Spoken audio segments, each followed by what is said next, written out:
जाको राखे साइया मार सके ना कोई, टाइगर के मुंह से अपनी जिंदगी खींच कर लाया अंकित। 17 साल के अंकित पर उत्तराखंड में टाइगर ने किया था अटैक। 4 सर्जरी के बाद गुरुग्राम में मिला नया जीवन।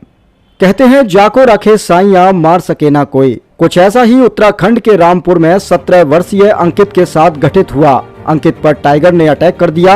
अंकित ने भी बहादुरी से जवाब देते हुए टाइगर का मुकाबला किया और अपने जीवन को उसका निवाला नहीं बनने दिया। अंकित के हौसलों के आगे टाइगर पस्त हो गया और वापस जंगल में भाग गया। घायल अंकित को लोगों ने अस्पताल में भर्ती कराया, जहां उसकी गंभीर हालत को देखते हुए उसे ऋषिकेश एम्स में रेफर कर दिया।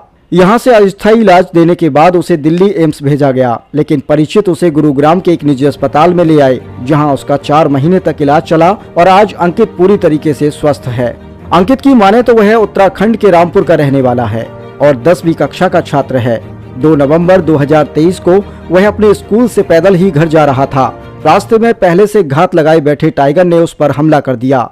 उसे गर्दन से पकड़ लिया और जैसे ही टाइगर ने अंकित के सिर को अपने मुंह में दबाया, वैसे ही अंकित ने मौका पाकर टाइगर की जीभ पकड़ ली। करीब 15 मिनट तक चले संघर्ष के बाद टाइगर के हौसले पस्त हो गए और वह अंकित को लहूलुहान हालत में छोड़कर जंगल में वापस भाग गया। अंकित के साथ जा रहे व्यक्ति ने उसे बचाने का भी प्रयास नहीं किया, लेकिन अंकित ने मौत के मुंह में जाकर भी कई लोगों की जान बचा ली। घटना के बाद लोगों ने इसकी सूचना अंकित के परिजनों को दी, जो उसे लेकर हल्द्वानी के एक अस्पताल में गए, जहां उसकी हालत देखते ही उसे रेफर कर दिया गया। यहां से उसे ऋषिकेश एम्स ले जाया गया।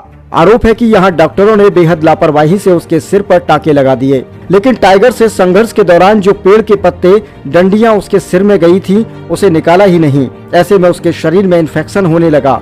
इसकी वीडियो जब अंकित के एक परिचित को गुरुग्राम में मिली, तो उसने अंकित के परिवार को गुड़गांव बुला लिया और निजी अस्पताल में उसका इलाज करवाया। डॉक्टरों की माने तो जब अंकित को अस्पताल में लाया गया तो उसकी हालत बेहद खराब थी। उसके सिर में पस पड़ने लगी थी, इन्फेक्शन लेवल भी हाई हो गया था। चुनौतियों का सामना करते हुए उन्होंने अंकित की 4 सर्जरी की और 4 महीने में दिए गए इलाज के बाद आज अंकित सभी के बीच स्वस्थ मौजूद है। साथ ही सामान्य रूप से वह अपना जीवन जी रहा है। उन्होंने बताया कि संघर्ष के दौरान अंकित का अंगूठा भी कट गया, जिसका कुछ समय बाद ऑपरेशन किया जाएगा। वहीं सिर पर लगी चोटें अब पूरे तरीके से ठीक हो गई हैं। उसके शरीर के अलग अलग हिस्सों से मांस लेकर उसके सिर की स्किन बनाई गई है। फिलहाल अंकित स्वस्थ होकर अपना जीवन जी रहा है। जिंदगी और मौत की लड़ाई में अंकित ने जिंदगी की जंग जीत ली और सभी के लिए मिसाल बनकर आगे आया है। अंकित के हौसले ने साफ कर दिया है कि जीता वही है जिसने संघर्ष किया है। जी, टाइगर का अटैक हुआ था हमारे जी। हम आ रहे थे, 2 जने स्कूल से आ रहे थे जी। हुआ था तो उसने पीछे से पकड़ा, तो फिर हमने हाथ से जीप पकड़ी। जब हमारा बचाव हुआ फिर हम आए जी। वहाँ से आए तो फिर पापा आए, फिर हमें पास के हॉस्पिटल में ले गए। वहाँ से रेफर इधर, फिर रेफर उधर करा उन्होंने। फिर हमारे सिकंदर भाई साहब ने उन्होंने बताया कि यहाँ आ जाओ, नेपाल से सुना, हमने कर रखी जी। फिर यहाँ आए जी। सर की धन्यवाद जो सर ने हमारा केस लिया। ये बच्चा उत्तराखंड में अपने स्कूल से आ रहा था, तो आने के टाइम पर रास्ते में जब ये फ्रेंड्स के साथ था तो एक टाइगर पेड़ में बैठा, उसने जंप करके इस बच्चे को गर्दन से दबोच लिया और उसके बाद उसने इसको ऑब्वियसली मारने की कोशिश की। बच्चे ने अच्छे से स्ट्रगल करते हुए प्रेजेंस ऑफ माइंड दिखाई और उसकी जीभ को उसने देखा और बच्चे ने जीभ खींच ली, अपना हाथ डाल दिया। इसी कारण से अंगूठा कट गया और शेर भाग गया। उसके बाद इसका इनिशियली इलाज वहाँ पे लोकल हॉस्पिटल में और ऋषिकेश में हुआ, जैसे बताया इन्होंने। और उसके बाद जो इसके रिलेटिव है, उसका वीडियो जो उसमें चोट लगी थी, उसका फोटोज जो उसकी चोट को लेके हमारे पास यहाँ पे गुड़गांव में है कि क्या इसका इलाज यहाँ संभव है।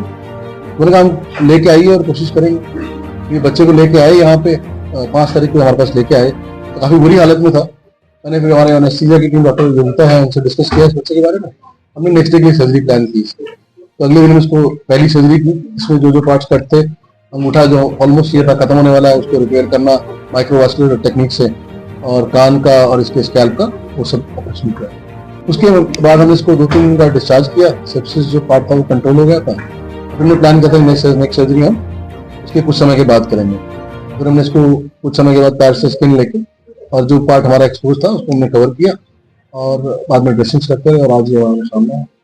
लगभग कितने ऑपरेशन किए गए इसके? अगर हम कुल बताएं तो 4, 2 हमारे मैन्युअल में पूरा बेहोश किया गया था और 2 हमने उसके अलावा किए थे, जो हमने मैन्युअल किए थे।